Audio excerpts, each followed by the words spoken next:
The Icebox Challenge is a worldwide effort to show the effects of sustainable building practices, basically. It was started by an organization in Germany about 20 years ago called the Passive House Institute. So the idea is you build these little boxes, you put an amount of ice inside, you leave them outside in the summertime for a while, and after a certain measured amount of time, usually it's anywhere in Europe, it was like 3 weeks because they're a much more temperate climate than we have.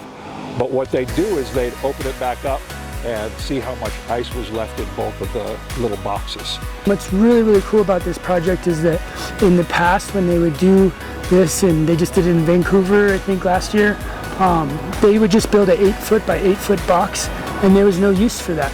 So once the ice is melted and done and the exhibition's over, then they would just break them and throw them away.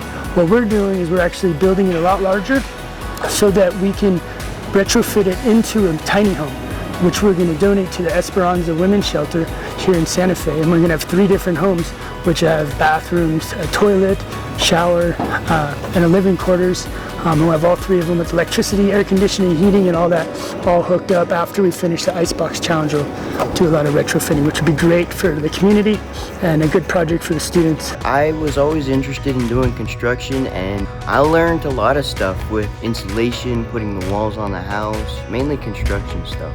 And it's for a good cause. I know we're donating it to a shelter for people, and I like to be a part of that kind of stuff. What's most important is just helping in the community and, being able to donate our time and our resources to helping people that are in need, and really community involvement.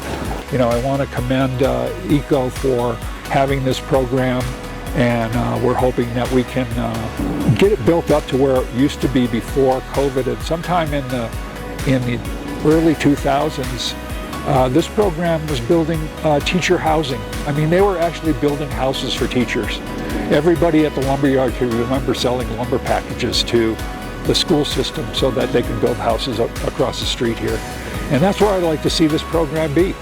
So this is our first dipping our toe in the water after COVID, because COVID made so many changes to things.